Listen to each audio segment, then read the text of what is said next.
la colocation ne concerne plus seulement les étudiants, mais aussi les trentenaires, les cadras, pour des raisons financières, mais aussi tout simplement pour changer de mode de vie. La plus grande colocation au monde a ouvert ses portes dans le nord de Londres. On vous y emmène en visite guidée avec Anto Filippi et Laura Calmus. Ne faites pas attention au désordre. Je suis littéralement en train d'emménager. Ça me suffit, avant j'avais un grand appartement dans Londres, mais j'en avais pas vraiment l'utilité. Le soir, je sortais ou j'allais jouer au squash. Le week-end, j'allais voir mes enfants chez leur mère. Bref, je ne faisais qu'y dormir. On est au 7e étage. Il y en a 10. Il y a 550 colocataires. C'est une grosse communauté. Les prix commencent à 1 000 € par mois pour une chambre de 10 mètres carrés. Chaque locataire a droit à une salle de bain privative. Cher vu la surface, oui, mais toutes les charges et les impôts locaux sont compris. Et ce sont les espaces communs qui assurent le succès de cet immeuble. Gigantesques salons, bars et restaurants, salles de sport ou encore salles de cinéma. Sans compter de larges espaces de travail, bon nombre de colocataires y ont même installé le siège de leur auto-entreprise. Car aujourd'hui, et c'est là le grand changement, la majorité des colocataires ne sont pas des étudiants, mais des travailleurs actifs, comme cette responsable de marketing de 37 ans. Et ici, c'est le parfait entre-deux que les gens recherchent.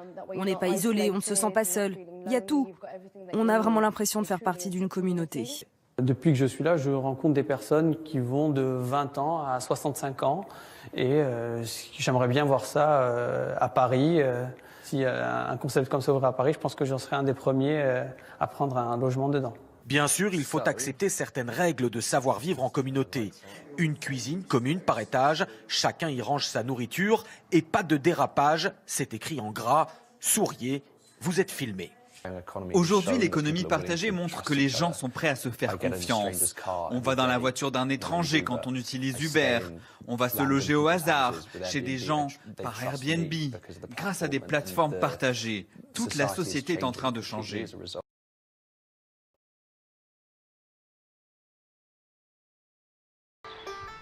Créer des lieux qui n'existent pas. Construire l'ailleurs pour y refaire le monde.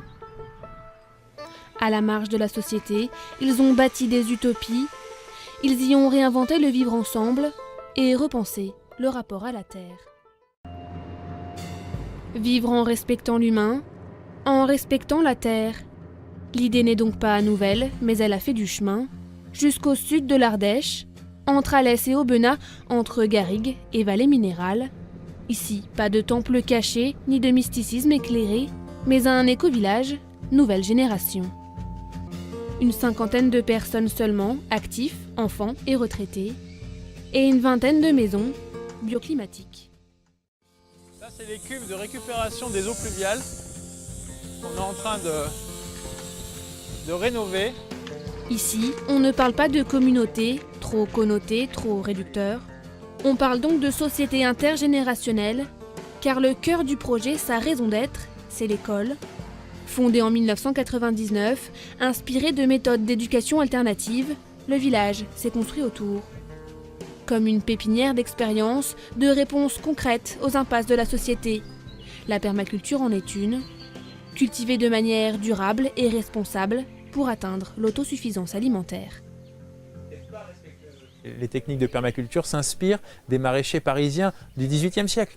Donc on voit bien que c'est des savoirs qu'on a perdus, c'est des logiques totalement, mais bon sens paysans qui se sont retrouvés complètement à la marge, alors que ça devrait être au cœur même de notre organisation sociétale. Et c'est bien l'enjeu aujourd'hui, c'est de se dire, on a une pensée globale appliquée à l'échelle locale, parce que la solution, elle arrive vraiment dans la proximité. Et cette proximité-là, on ne peut la construire qu'avec des personnes avec qui on est en convivialité, on n'est pas en compétition. Donc c'est vraiment des logiques de coopération et des logiques d'ouverture au niveau local. Au hameau des Buis, on privilégie donc les circuits courts. On essaye de redynamiser l'économie locale. Bientôt, le village aura même sa propre boulangerie. C'est quelque chose de nouveau, je ne suis pas boulanger, je suis en train d'apprendre ce métier et c'est quelque chose qui me permet de rester active. C'est le plaisir de faire quelque chose avec les mains et donner à manger à les autres. Ce projet de boulangerie a été validé et voté à l'unanimité. Ici, toutes les décisions sont prises de manière démocratique. Aujourd'hui, c'est vraiment ça, c'est créer des lieux qui n'existaient pas. Des fois devancer même certains aspects sociétaux qui ne sont pas encore, ou qui sont balbutiants, qui existent à l'étranger, qui n'existent pas trop encore en France. Donc c'est pour ça qu'on a besoin de ne pas avoir peur d'expérimenter. Et on va se tromper des fois. La question, c'est d'avoir un peu de lucidité sur nos erreurs pour pouvoir en faire des opportunités. Une formation pour se poser les bonnes questions et savoir accepter les limites de l'utopie, humaine, financière, légale. Ces contradictions aussi, composer avec le monde pour essayer de le changer.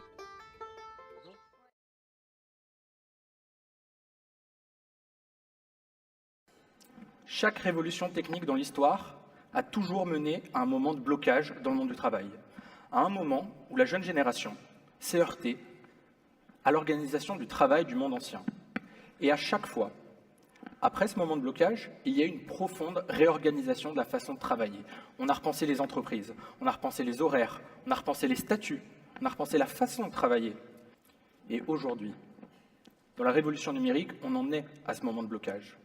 On en est à ce moment où il faut réinventer la façon de travailler. Alors, il y a 9 mois, avec mon pote Ben, on s'est dit qu'il fallait inventer une nouvelle structure de travail.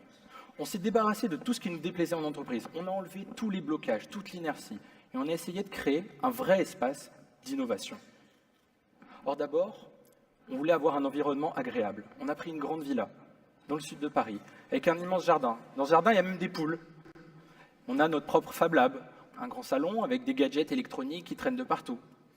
Ensuite, on voulait travailler avec des gens avec qui on s'entendait, qui nous intéressaient, qui nous challengeaient. On a donc réuni 10 jeunes génies, des développeurs, des ingénieurs, des designers, et on leur a proposé de venir travailler dans cette maison.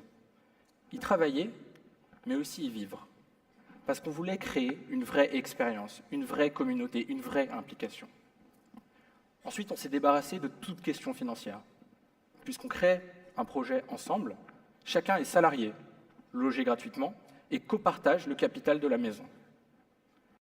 Ce modèle un peu étrange que je vous décris, il existe, c'est SeedUp, la première hacker house de France, où tout est fait pour créer des projets technologiques innovants.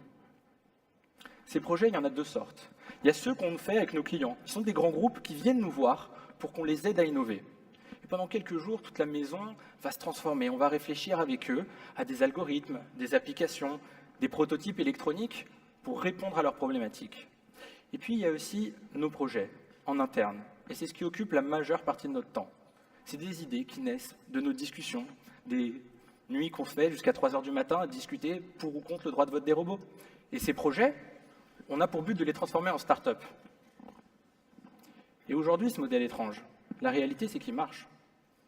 En quelques mois, on a déjà travaillé avec des dizaines de clients, dont plusieurs grands groupes du CAC 40. Avec ces clients, on dégage un chiffre d'affaires et on est rentable, mais indépendamment des projets internes. Parce que la vraie valeur, elle est dans ces projets internes, elle est dans l'innovation qu'on crée. 4 de ces projets sont déjà devenus des start-up qu'on incube au sein de la maison. D'autres sont en cours de développement, et je ne compte pas ici le nombre de programmes ou de bidules qui m'ont construit dans la maison juste pour s'éclater. Alors bien sûr, je ne vous dis pas que demain, tout le monde va vivre dans une hacker, une design ou une business house. Non. Même pour nos membres, c'est avant tout un passage, une expérience. On espère par la suite qu'ils vont rejoindre une des startups créées en interne. Mais cette expérience, elle est géniale. Et ça marche. On crée de l'innovation. Donc nous, ça nous motive. Parce que tous ces jeunes qui travaillent ensemble, qui innovent, dans un projet commun, avec une structure volontairement discrète, mais surtout équitable, nous, ça nous paraît être une organisation du travail qui est quand même plus adaptée à notre génération, mais aussi à notre époque. Je vous remercie.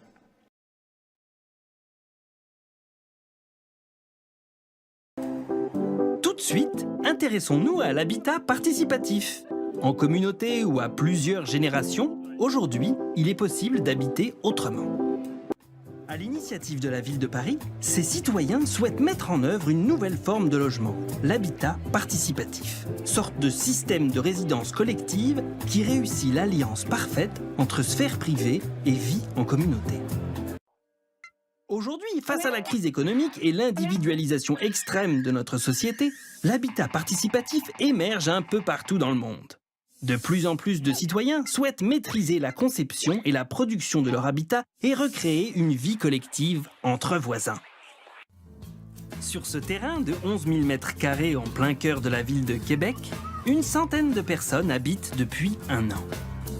Ici, les habitants sont tous propriétaires et ils ont conçu eux-mêmes leur logement. Dans cet habitat participatif, le besoin numéro 1, c'est le lien social. Les propriétaires ont donc tenu à ce que l'architecture soit minutieusement réfléchie pour favoriser les échanges entre voisins. S'il y a des enfants qui sortent pour aller dans un balançoire, les autres enfants s'en aperçoivent tout de suite.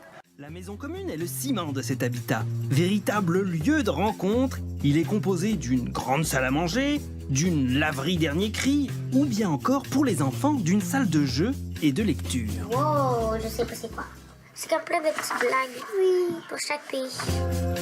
Cet espace commun permet aux ménages de mutualiser certains équipements et de faire des économies. En effet, l'habitat participatif apporte un avantage économique à ses habitants comparé à un logement classique. Les membres assurent eux-mêmes l'entretien des parties communes, ce qui réduit les charges, et pour limiter les dépenses, ils achètent ensemble leurs équipements de loisirs ou de sport. Ce qui me plaît effectivement dans le fait de vivre à cohabitat, c'est cette dimension humaine ou de partage d'expertise. Moi, mes enfants ont la chance d'apprendre quelque chose que peut-être si moi j'avais pas été dans cohabitat, j'aurais jamais fait ça, hein, la cabane à oiseaux. Je me serais jamais lancée moi toute seule chez nous. En habitant ensemble, cette communauté a fait le choix du partage et de la transmission, tout en laissant à chacun la liberté d'en profiter. Les unités privées, ce sont ces 42 logements, du studio à la maison de 4 chambres. Ici, chaque ménage dispose de son indépendance, avec chambre, salon, cuisine. Et c'est à cela que tient l'innovation. Un joyeux mélange entre respect de la vie privée et vie communautaire qui permet d'éviter la routine. Les 92 habitants apprécient de se retrouver chaque semaine à la maison commune pour partager un bon repas. Miam!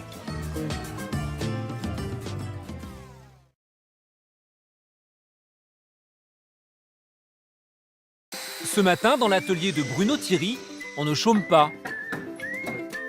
Bienvenue chez le premier constructeur français de tiny house, de minuscules maisonnettes montées sur roues. Une tiny house, littéralement une petite maison, c'est cela. Une grosse remorque sur laquelle on ajoute un plancher, des cloisons en bois, une isolation, du bardage et quelques fenêtres. À l'intérieur de cette maison, il y a tout le confort nécessaire. Une salle à manger, des toilettes, une salle de bain, une cuisine et bien évidemment un couchage. Le tout sur une surface de 10 à 15 mètres carrés. Ses clients, Véronique et Benoît, sont retraités. Cela fait un peu plus de 6 mois qu'ils ont commandé leur tiny house, mais c'est la première fois qu'ils la découvrent.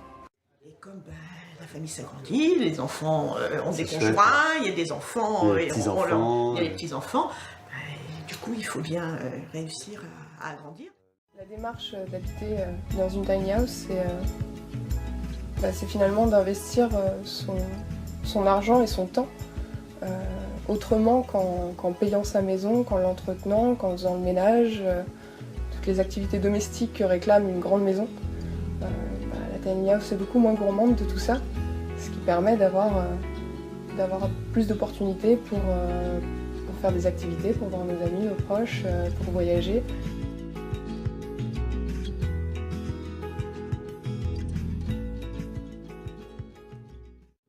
Ce que je défends, c'est regarder, on n'a pas besoin de sacrifier toute sa vie pour payer sa maison. Il y a d'autres façons de faire et ça ne coïncide pas avec le fait de vouloir des maisons de centaines de mètres carrés. Je pense qu'une grande maison, qu'elle soit conçue avec les matériaux les plus sains, renouvelables, qu'elle soit alimentée par des panneaux solaires, ou qu'elle aille vraiment dans le sens d'une démarche écologique, ne sera pas une maison écologique si elle est trop grande, parce que finalement elle sera trop gourmande en énergie. Je pense que cette maison peut devenir une sorte de facteur de lien social, dans le sens où vu que c'est un habitat atypique, c'est une manière de se dire voilà, ma porte est ouverte, c'est petit chez moi, mais vous pouvez venir et regarder et constater qu'il il y a d'autres façons de se loger.